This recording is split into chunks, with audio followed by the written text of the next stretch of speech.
Tem uma coisa que eu tenho parado pra pensar muito desde que eu assisti o primeiro episódio da 4ª temporada da série The Chosen. E eu sei que tem muita gente que não gosta da série, que vai militar e falar, por que você tá assistindo uma porcaria dessa?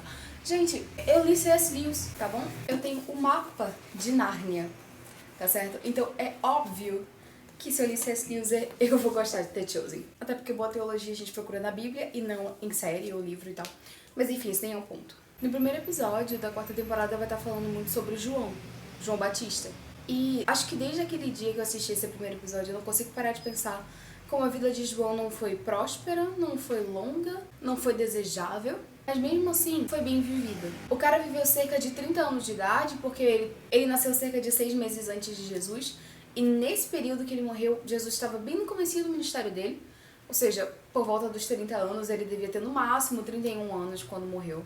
E enquanto João estava vivendo seu ministério, ele estava no deserto, comendo gafanhoto e mel, sendo odiado por fariseus porque ele estava fazendo o que Deus chamou ele para fazer. Ele não tinha papo na língua? Não tinha, mas aí já é outro detalhe de João, né? Além disso, nem para morrer de uma maneira honrosa, ele morreu por causa de uma injustiça que cometeram contra ele, sabe? João teve uma vida muito curta e se a gente fosse parar para olhar com os olhos de hoje, até mesmo com os olhos daquela época, a gente ia dizer, cara, que desperdício. A pessoa viver só 30 anos e viver desse jeito, nessas condições. Mas aí eu parei pra pensar que Jesus também viveu só 33 anos. Nos dias de hoje, Jesus seria considerado um jovem. E ele teria morrido muito novo. Mas sabe uma coisa que tem muito semelhante entre Jesus e João? É que eles vieram pra Terra, passaram sua existência de uma maneira curta aqui, mas eles fizeram o que lhes havia sido proposto a fazer.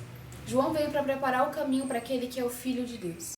E quando Jesus veio, ele disse, eis aí o Cordeiro de Deus que tira o pecado do mundo, do qual não sou digno sequer de desatar-lhe as sandálias dos pés. Quando João viu que Jesus Cristo é verdadeiramente o Messias que ele estava esperando, ele viu ali a concretização do seu chamado, a concretização do seu ministério, da sua existência, do seu porquê ali na Terra. Tanto que ele chega a dizer, importa que ele cresça e eu diminua. Porque ele sabia exatamente qual era o propósito que ele tinha aqui na Terra. Abrir e preparar o caminho para aquele que viria e salvaria a humanidade. E essa é a Páscoa que a gente celebra hoje. A gente celebra a morte de um jovem galileu que aos olhos humanos seria só mais um desprezível, mas diante dos olhos de Deus é o Salvador. Ele é aquele de quem Isaías vai falar no seu livro que viu assentado no mais alto e sublime trono. E mesmo com toda essa glória, ele escolheu vir à terra e nascer numa família humilde. Ele nasceu de uma maneira simples, ele nasceu de uma maneira modesta, viveu uma infância humilde, viveu toda uma vida humilde, mas ele usou da sua vida e do seu ministério de 3 anos para poder proclamar o reino dos céus. Para poder dizer que ele não veio ao mundo para julgar, mas para salvar. Em seu relativamente curto período de vida aqui na Terra, Jesus fez o que ele estava proposto a fazer. Ele salvou os perdidos. E diante de uma circunstância tão fatídica que foi a sua morte, quando ele foi traído, cuspido, abandonado pelos seus próprios amigos, muitos poderiam pensar, nossa, mas que horrível, por que ele está se submetendo a uma situação dessa? Ele não é o Filho de Deus? Por que Filho de Deus tem que sofrer tanto? Mas ele, como nosso primeiro exemplo, demonstrou que para obedecermos ao chamado que Deus nos deu, nem sempre vamos fazer coisas lógicas. Não é lógico para ninguém que o Filho de Deus seja morto numa cruz. Mas é maravilhoso quando a gente vê que ele ressuscitou domingo de manhã. E Paulo, falando acerca do amor abundante de Deus, ele vai dizer que Cristo é aquele quem morreu, ou antes quem ressuscitou, para que nós pudéssemos ser salvos e para que esse amor nos alcançasse. Para que isso acontecesse, foi necessário que Jesus Cristo morresse na cruz e pagasse o preço pelos nossos pecados. O castigo que nos traz a paz estava sobre ele e pelas suas pisaduras nós fomos sarados. Em 3 anos de ministério, Jesus fez o que lhe estava proposto. A verdade é que a gente não sabe quanto tempo temos de vida. Mas a gente continua com essa expectativa de que, não, quando chegar mais na frente, eu vou lá e faço o que Deus quer. Quando chegar mais na frente, eu realmente me converto e realmente aceito esse amor de Deus. Quando eu realmente não quiser mais viver nessa vida que eu tô vivendo agora, essa vida de pecado, essa vida superficial, essa vida que eu sei que tá só me tragando, aí sim eu vou buscar Jesus. A gente não sabe quanto tempo temos debaixo do sol.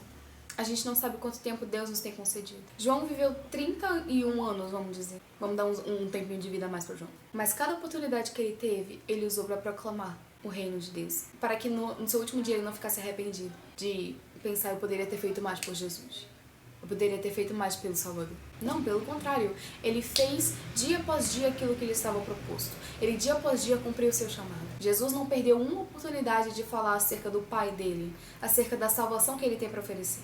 E nós muitas vezes perdemos tempo com coisas fúteis. Não só perdemos tempo, mas nós acabamos tratando como nada o sacrifício do Filho de Deus. A gente pega todo esse sacrifício, tudo aquilo que ele fez e joga no lixo.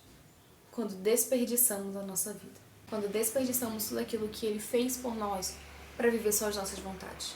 Fazemos o que o filho pródigo fez, que pegou os dons, pegou suas riquezas, pegou aquilo que o pai lhe deu e desperdiçou.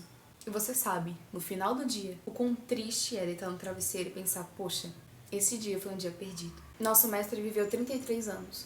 E ao fim desses 33 anos, ele gritou, consumado.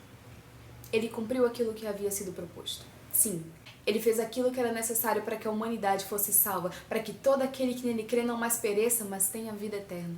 Ele não precisou viver uma vida de 90 anos para aí, no final da vida, ele começar a trabalhar para Deus. Ele começar o seu ministério. Mas ele já novo se propôs a obedecer a Deus. E obedeceu até o fim, até a morte de cruz. Porque ele viu aquilo que estava sendo proposto para ele, a alegria que viria ao ver seus filhos sendo salvos. E por isso ele enfrentou a morte, ele enfrentou a traição, ele enfrentou o abandono.